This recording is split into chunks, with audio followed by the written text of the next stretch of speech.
I want to address you, the people of Iran. Israel stands with you.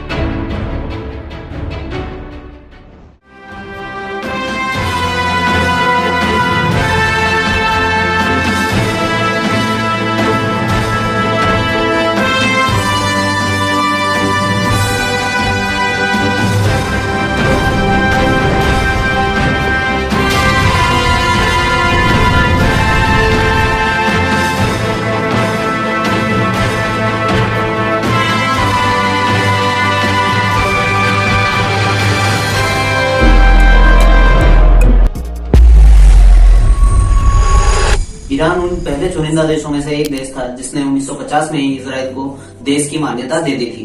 तुर्की के बाद में Iran ने ही जो है इजराइल को एज ए कंट्री कंसिडर किया था। सन 1979 से पहले ईरान और इजराइल दोनों एक दूसरे के एले थे, और जो ईरान था वो अमेरिका का भी एक तरह से मित्र था, और इनके बीच में बहुत ही बढ़िया तरीके से ट्रेड हुआ करता था। इजराइल जो है ईरान को तकनीक और हथियार प्रोवाइड करता था फॉर सेफ्टी पर्पस, और जो है ईरान उसको तेल दिया करता था, और इनका काम बहुत ही बढ़िया तरीके से चलता था 1979 से पहले। उस समय ईरान में जो है राजा का राज चलता था, यानी कि मोनार्ची चलती थी, कोई ऐसे ही गवर्नमेंट नहीं थी अलग से, राजा का ही राज चलता था।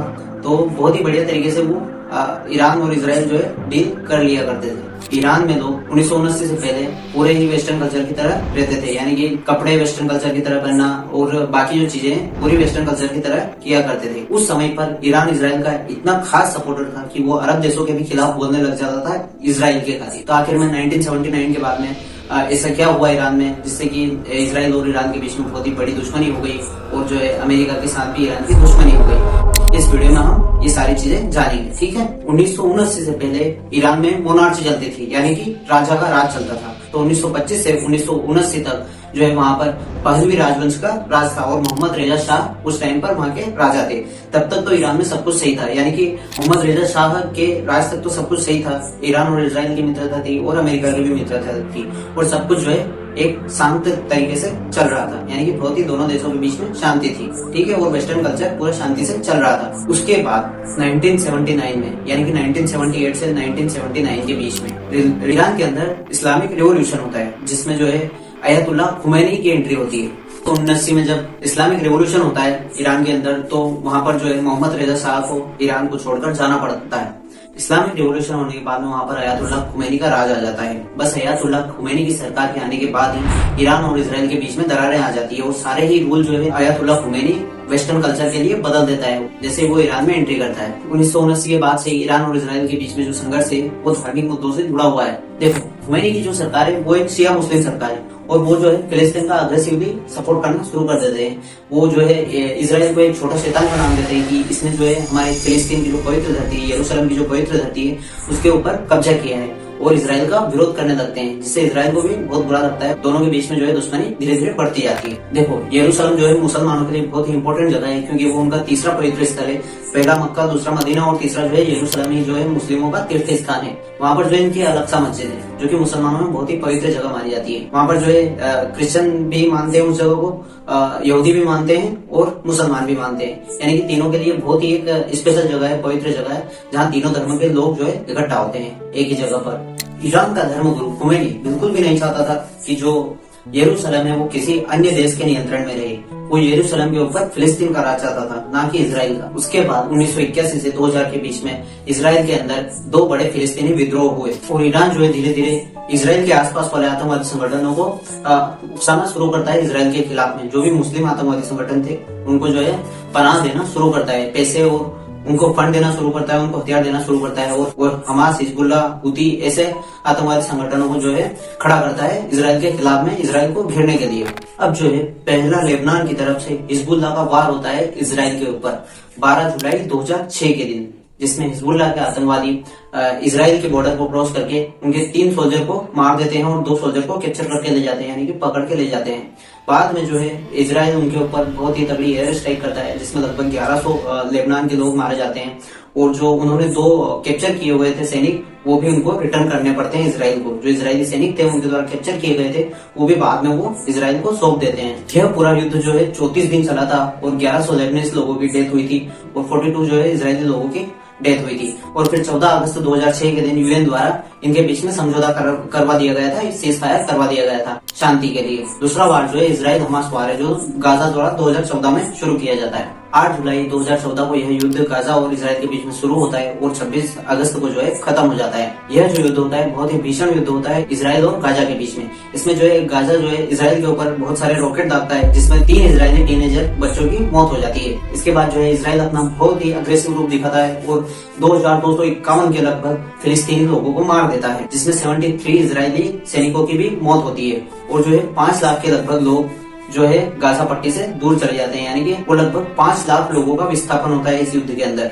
फिर जो तीसरा अटैक हमास द्वारा किया जाता है वो 10 मई 2021 को किया जाता है। वापस से जो है रॉकेट लॉन्च किए जाते हैं इजराइल के ऊपर, बहुत ही ईस्ट यरूशलेम में जो है वायलेंस फैलाया जाता है और उसके बाद जो है हमास द्वारा इजराइल के ऊपर रॉकेट दागे जाते हैं, जिसके बाद जो है रिएक्शन में इजराइल जो है गाजा के ऊपर एयर स्ट्राइक वापस से करता है और उसमें 250 फिलिस्तीन लोगों की जान चली जाती है वापस से और 13 इजरायली लोग मारे जाते हैं। हर बार जो है इजरायली लोग जो है बहुत ही कम मारे गए और जो फिलिस्तीन के लोग हैं वो बहुत ज्यादा मारे गए हैं वार में, ठीक है।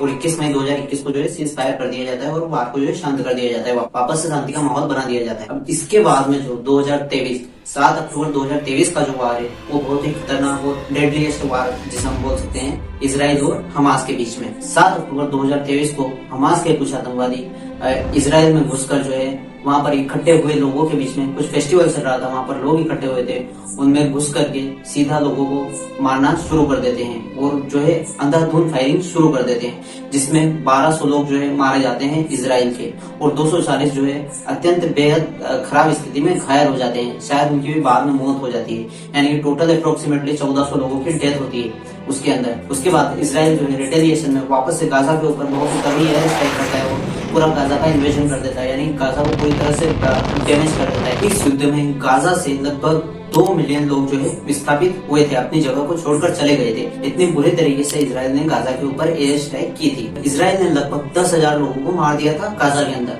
सोचो तुम लोग कि 10,000 लोग एक जगह पर इकट्ठे होते हैं तो कितने हो जाते हैं, यानी कि इतने लोगों को ऐसे ही मार दिया था युद्ध में। दोनों के बीच की लड़ाई में 10,000 लोग ऐसे ही झोंक दिए गए थे और ईरान जो है ऐसे ही आतंकवादी संगठनों को फंड और जो है वेपन सप्लाई करता है, जो कि बहुत ही गलत है मेरे हिसाब से, क्योंकि इजराइल को वहां पर जीने की समस्या है। अगर वो हथियार छोड़ देगा तो ये लोग उसे जीने नहीं देंगे, खत्म कर देंगे, यानी कि थोड़े दिन बाद नक्शे पर आपको इजराइल नजर ही नहीं आएगा अगर वो हथियार उठाना छोड़ दे तो। इसलिए उसे हथियार उठाना भी जरूरी है अपनी जिंदगी को जीने के लिए, अपने हक को बनाए रखने के लिए, ठीक है।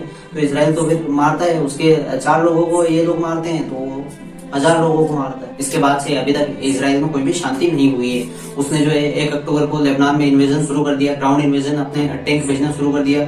27 सितंबर को जो है उसने हिजबुल्लाह के हेड को यानी कि हसन नसरुल्लाह को मार दिया, हमास का सफाया कर दिया, उसने हुतियों पर मिसाइल दाग दी। बाकी अब जो है बारी ईरान की है डायरेक्टली, क्योंकि ईरान ने जस्ट जो है अभी 200 मिसाइल उसके ऊपर स्ट्राइक कर दी और थोड़े दिन पहले भी उसने लगभग इतनी ही मिसाइल जो है स्ट्राइक कर दी थी। और जैसा मैंने पिछले वीडियो में बोला था, हो सकता है हम वर्ल्ड वॉर 3 के अंदर ही जी रहे हैं, हो सकता है, ठीक है। और इस ईरान के इन्वेजन में जो है इजराइल का खुल्लम-खुल्ला सपोर्ट है अमेरिका का। अमेरिका जो है खुलेआम बोल रहा है कि हाँ मैं इजराइल का सपोर्ट करूंगा और जो ईरान के जो ऑयल डिपोज है उनको नष्ट कर दूंगा। तो ये वार जो है बहुत बड़ा होने वाला है, शायद और भी कंट्रीज इसके अंदर इन्वॉल्व हो जाए और ईरान जो है पीछे बिल्कुल भी नहीं हट रहा है। ईरान के जो सुप्रीम लीडर है खेमनेई, उन्होंने अभी जस्ट स्पीच दी है जो कि इजराइल के बहुत ही विरोध में है, हम पीछे नहीं हटेंगे बिल्कुल भी, और वो भी AK-47 के साथ में। बूढ़े ने AK-47 के साथ में स्पीच दी, कभी भी नहीं आया बाहर, मतलब ऐसे स्पीच नहीं देता, बहुत दिन बाद जो है बूढ़ा बाहर आया है, उसने स्पीच दी है पब्लिक में, ठीक है। तो आगे कुछ बड़ा ही होने वाला है। अब मैं आपको बता दूं कि आखिर में ईरान को इजराइल से मेनली प्रॉब्लम क्या है। एक तो उसको इजराइल प्रेजेंट करता है इस दुनिया में, प्रेजेंस है, बस उसको ये समस्या है कि इजराइल नाम का कोई कंट्री नहीं होना चाहिए। दूसरा कि उसने जो है यरूशलेम और जो है फिलिस्तीन की जगह पर कब्जा कर रखा है, तो वो जो पूरी जमीन है वो फिलिस्तीन को दे दे, इजराइल जो है फिलिस्तीन को दे दे तो ईरान जो है शांत हो जाएगा। तीसरा जो है ईरान के जो न्यूक्लियर साइंटिस्ट थे मोहसिन फकीरजादा, उनको जो है इजराइल ने मार दिया था, क्योंकि इजराइल बिल्कुल भी नहीं चाहता कि ईरान के पास में कोई भी न्यूक्लियर पावर आए, क्योंकि वो उसके प्रेजेंस पर खतरा हो जाएगा। यानी कि अगर एक भी न्यूक्लियर मिसाइल या बॉम्ब अगर इजराइल के ऊपर ईरान द्वारा दागा गया तो इजराइल जो है पूरी तरह से नष्ट हो जाएगा, समाप्त हो जाएगा इस दुनिया से, ठीक है। इसलिए वो बिल्कुल भी नहीं चाहता कि ईरान के पास में कोई भी न्यूक्लियर वेपन आए, ठीक है। यही मेन रीजन है ईरान और इजराइल के बीच के वार के। आई होप आपको सब कुछ समझ में आ गया होगा कि मेन रीजन क्या है ईरान और इजराइल के बीच में लड़ाई। तो वीडियो अगर अच्छा हो तो लाइक कर देना, दोस्तों के साथ शेयर कर देना और जो है चैनल को सब्सक्राइब कर देना। थैंक यू, धन्यवाद, जय हिंद।